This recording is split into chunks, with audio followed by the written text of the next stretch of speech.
라는 생각이 들었거든요. 그래서 이제 첫 번째로 좀 미국 고전 서적들의 그런 느낌이 났다. 예를 들어 뭐 여기 나와 있는 연방주의자 농고나 아니면 뭐 토크빌의 그 미국의 민주주의라는 이제 70년대인가 80년대에 쓰인 1700년대인가 800년대에 쓰인 그 책이 떠올랐고요. 이제 그 이유는 이제 첫 번째로 미국 예외주의에 대한, 그리고 미국이 기회의 땅이라는 이제 그런 뭐랄까요, 그런 사상이 깔려 있는 것을 볼 수 있는데요. 먼저 뭐 풍족한 자원 덕분에 자연환경이 풍부하고 뭐 화석연료가 많고 멀리 떨어진 대륙 덕분에 이제 해외 외세의 침입을 받지 않는다. 아니면 뭐 다채로운 경제 구조를 가져서 이제 한국처럼 뭔가 이제 특정 산업이나 이제 특정 지역에만 경제적으로 이제 의존하는 경우가 아니다. 그리고 민주적으로 자본주의가 운영된다. 계몽사상과 종교에 관한 내용도 있었고요. 이런 것들이 이제 미국을 얼마나 이제 다른 나라들과 다른 출발점을 두고서 시작을 했다. 그래서 어떻게 13개 그 주가 허허 발판에서 지금 세계 최강국을 세웠고, 어떻게 5%의 인구를 가진 이 나라가 GDP의 4분의 1을 차지하게 되었는지, 그런 설명들이 나와 있습니다. 그래서 예전 이제 고전 서적들을 봤을 때도 이제 비슷한 설명들이 나와 있는 것을 볼 수 있는데, 뭐 예를 들어서 토크빌의 책을 보면 뭐 미시시피 강이 뭐 얼마나 길고, 뭐 아니면 뭐 어떤 산들이 이제 있는데 거기에 어떤 자원들이 있고, 그런 내용들이 좀 많이 나오거든요.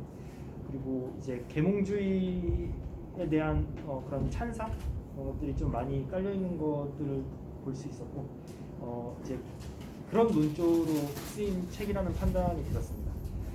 그 다음에 이제 미국은 이제 다른 나라들이랑 다른 패권국들이랑 좀 이제 다른 성격을 가지고 있다고 하면, 그건 바로 중국과 달리 이제 제국의 성격보다는 패권국, 즉 자신과 닮은 국가를 만들기 위해서 누군가는 이거를 식민주의라고 부를 수 있겠지만, 누군가는 그냥 미국만이 가진 성격이다.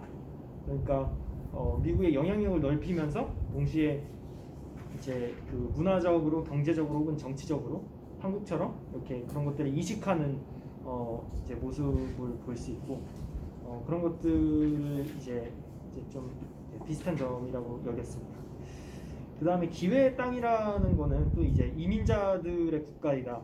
그리고 이제 낮은 인구 밀도를 통해서 이제 어떻게 책 중간에 나오는 내용 중에 하나가, 허허벌판에 이제 아무것도 없는데 내가 만약에 그 철도를 세운다면, 그게 너가 운이 좋다면 그게 언젠가는 대도시 한가운데에 놓인 철도가 될 수도 있다. 그래서 그거는 결국 이제 또 이제 그 기회가 얼마나 이제 보통 사람들에게, 평범한 사람들에게 주어질 수 있는지에 대한 얘기가 될 수 있고요. 또 재산권 그리고 특허권에 관한 얘기가 나오면서 어떻게 사람들이 자수성가할 수 있는지, 물론 이제 여기에서 좀 관통하는 주제가 역시 그 흑인 노예 문제, 그리고 그 선주민들에 대한 착취, 그런 것들이 들어있긴 하지만, 어쨌든 자유와 평등 박애라는 이제 그런 사상을 품고 태어난 국가가 바로 미국이다. 그렇기 때문에 결국 너가 원한다면 사실 너가 이제 노력하는 만큼, 그리고 너가 뛰어난 만큼 실제로 원하는 것들을 이룰 수 있다. 그런 자수성가의 마인드, 그리고 이제 비즈니스에 대한 그런 신뢰, 이제 재산권에 대한 중요성, 그런 것들이 어떻게 미국의 자본주의를 좀 예외적으로 좀 특별하게 더 좋게 만들었는지에 대한 설명이 들어있는 것 같습니다. 이제 두 번째로는 이제 과거의 눈으로 오늘을 판단하다. 그래서 미국은 어디로 나아갈 것인가라는 얘기인데요. 먼저 일단 경제 성장과 풍요를 보면 이제 과거의 성장 기조를 이제 지금과 똑같이, 혹은 이제 패권주의를 지금과 똑같이 유지할 수 있을까라는 이제 의문을 품고 이제 이 책이 시작을 하는데요. 결국 이제 지금까지 미국이 세워진 지로 한 250년이 되는 지금까지 이제 그 유지해 왔던 것들을 앞으로도 그 어려움을 헤쳐나가면서 과연 계속 성장을 할 수 있을까? 과연 제1 국가로 남아 있을 수 있을까? 그런 질문을 던지면서 시작을 하고요. 또 다음으로는 그 창조적 파괴라는 개념이 이제 정치 그리고 이제 그 생산성이라는 개념과 함께 이 책의 세 가지 축을 이룬다고 하는데요.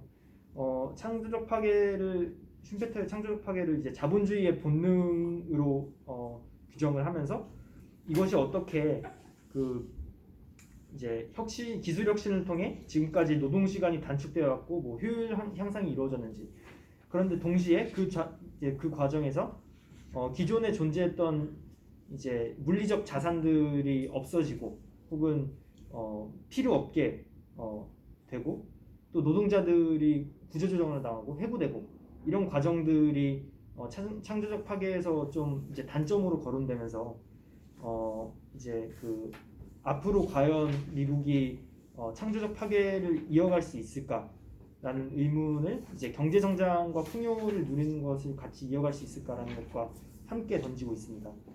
이제 그래서 이제 바로 밑에 있는 건 이제 제 의견을 적은 건데요. 이제 지금 사실 이 시기에 필요한 것들은 이 시기에 일어나고 있는 창조적 파괴는 뭐 화석연료에서 재생에너지로 전환하는 것, 그 다음에 내연기관차에서 전기차로 전환하는 것, 이런 것들이라고 할 수 있는데 이 과정에서는 결국 이제 정부가 개입해서 정의로운 전환을 위한 이제 지원 이제 프로그램 아니면 뭐 직업 이전을 위한 그런 이제 그 노동조건 보장 프로그램 같은 것들이 필요하다는 주장이고요.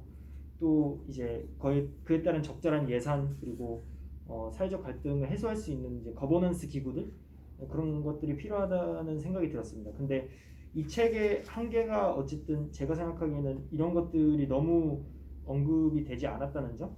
그러니까 앞으로 이제 창조적 파괴를 어떻게 이어갈 수 있을지에 대한 질문은 던지지만 정확히 그것들이 어떤 부분에서 이루어지는지 그리고 이제 왜 거기에 대한 의문이 있는지에 대한 뭐 설명은 없었다라는 판단이 들었습니다.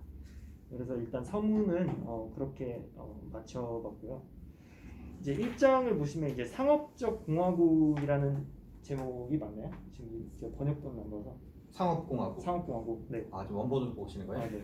네. 그래서 이제 그럼 이걸로 원소를 다 봐서 썼는데 날린 거예요? 한 번 더 하시면 정말 큰 도움이 되겠네요. 네. 그렇구나. 그래서 이제 이거는 1776년부터 1860년대까지를 다루고 있는데 이제 제가 정확히는 모르지만 이때가 1850년대쯤이 뭐 산업화가 1776년은 독립전쟁을 의미하고 네. 1861년부터가 남북전쟁이에요. 남북전쟁 전까지를 그냥 이렇게 연도를 표시한 거예요. 61년부터 65년까지가 남북전쟁이에요. 그렇군요. 그래서 독립전쟁 이후부터를 다룬다는 얘기죠. 네, 그리고 서문은 독립전쟁 이전까지도 다루는 거고. 그래서 일단 이제 독립전쟁 이전까지라고 말씀을 해주셨고 여기에서 이제 독립전쟁 이후. 예, 네. 뭐 이제 남북전쟁 이전. 독립전쟁 이후 남북전쟁 이전. 네. 네. 그래서 이제 그 이때부터 어떻게 이제 그 어떠한 철학과 그다음에 이제 헌법적 가치들 위해서 이제 성장주의라는 그런 문화를 통해서 미국이 풍요를 누리게 됐는지, 그리고 어떤 기술 발전들이 이루어지게 됐는지 그런 사례들을 좀 이제 많이 적시를 해놨어요, 이번 그 1장에서는. 그래서 이제 보시면 먼저 이제 헌법에 관한 얘기를 보시면 이제 군데군데 그런 것들이 나와 있는데요. 네. 정리를 안 해놨다니 이거. 네, 잠시만요.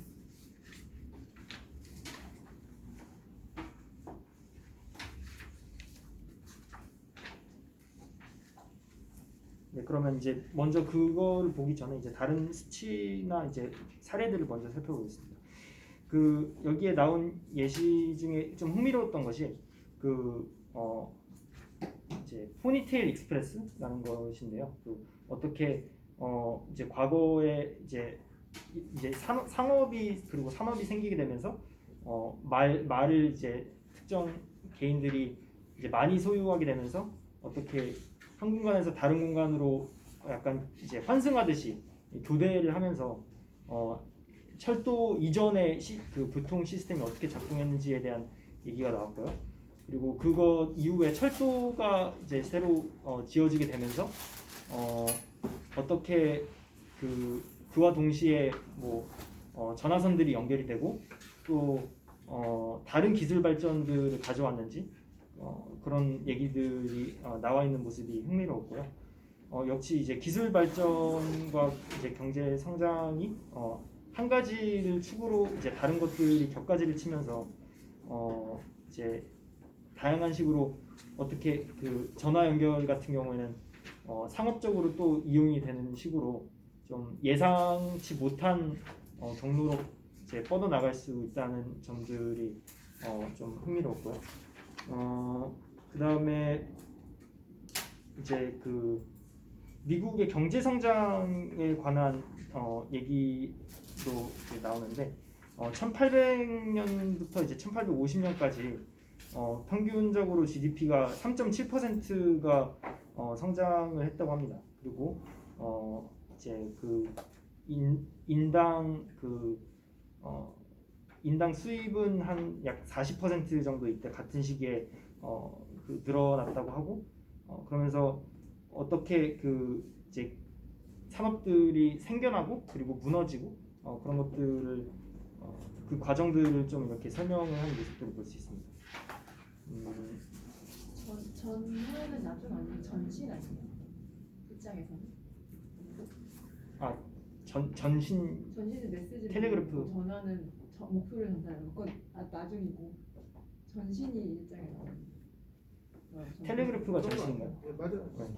전화 얘기는 뒤에 1840년대가 나와요. 네. 뒤에 전화는 뒤에 나와. 전화는 사실은 전신에 비하면 그렇게 큰 변화 아니었다. 뭐 이런 식으로. 어쨌든 1, 20년 차이밖에 안 나요 실제로는. 진짜요? 모스가 전신이 1840년대고 벨이 전화를 만든 것도 한 20년 정도, 20, 30년밖에 안 나요. 자, 전자기에 관한 책들을 최근에 봤기 때문에. 네. 그래서 이제 그런 이제 또 이제 제철에 관한 내용도 나오면서 어떻게 이제 그 효율을 정확한 수치는 기억이 안 나지만 효율을 정말 빠른 시일 안에 이제 몇 배를 향상시키면서 이제 기술 발전이 그리고 창조적 파괴 이 과정에서 일어난 창조적 파괴가 어떻게 이제 그 노동력을 이제 덜 투입하면서도 훨씬 더 많은 생산을 해낼 수 있는지에 대한 얘기가 나오는 걸 볼 수 있습니다. 일단 사실 네, 그런 예시들을 통해서 어쨌든 서문에서 얘기했던 그 개념들이 어떻게 좀 구체화되었는지에 대한 얘기들이 나오는 것 같고요. 2장으로 넘어가 보자면 두 개의 미국은 여기서 남부와 북부 간의 이제 전쟁을 얘기하고 있는데요. 이 맨 처음에 이제 해밀턴과 이제 제퍼슨의 이제 그 대립 구도에 관한 설명이 나옵니다. 그래서 해밀턴은 어떻게 완전히 자수성가한 타입이고 이제 부유하지 못한 가정에서 자라났음에도 불구하고 제퍼슨보다 어떤 면에서 훨씬 더 뛰어나게 이제 사상적으로도 그렇고 뭐 이제 연방주의자 농고를 이제 집필한 이제 작가이기도 하고 그 다음에 이제 정치권에서도 물론 이제 대통령직에 오른 건 제퍼슨이지만 이제 실제로 금융권을 잡고 있었던 건 해밀턴이다. 뭐 그런 설명들이 나오는 걸 볼 수 있고 또 제퍼슨이 약간은 비교적 좀 부정적으로 서술이 되는 것 같아요. 해밀턴에 비해서.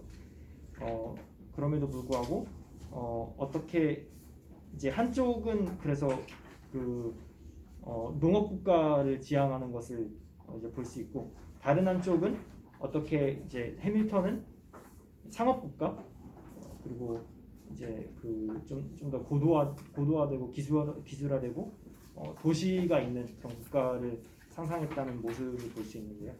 결국은 이제 작가가 하고 싶은 말은 전쟁에서 이긴 것도 그렇고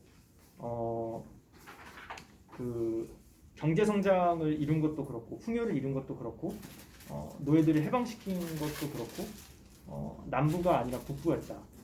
이제 노예제에 대한 이제 부정적인 서술을 하면서 동시에 그것이 어떻게 경제적으로도 이제 장기적으로는 노예들이 나중에 해방이 되면서 이제 실제로 이제 경제 활동을 하게 되는 위치에 놓이게 되면서 어떤 문제들을 일으키게 됐는지에 대한 설명들이 나와 있고 그 제도가 결국은 이제 그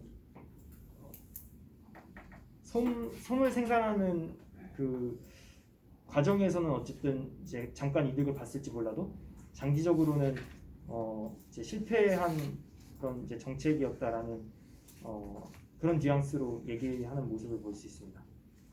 그래서 조금 더 이제 자세히 이쪽을 보자면 어떻게 이제 1860년대에서 1920년대까지 이제 서로 두 지역의 격차가 벌어져서 이제 좁혀지지 않는지에 대한 그런 모습들이 보일 수 있고요.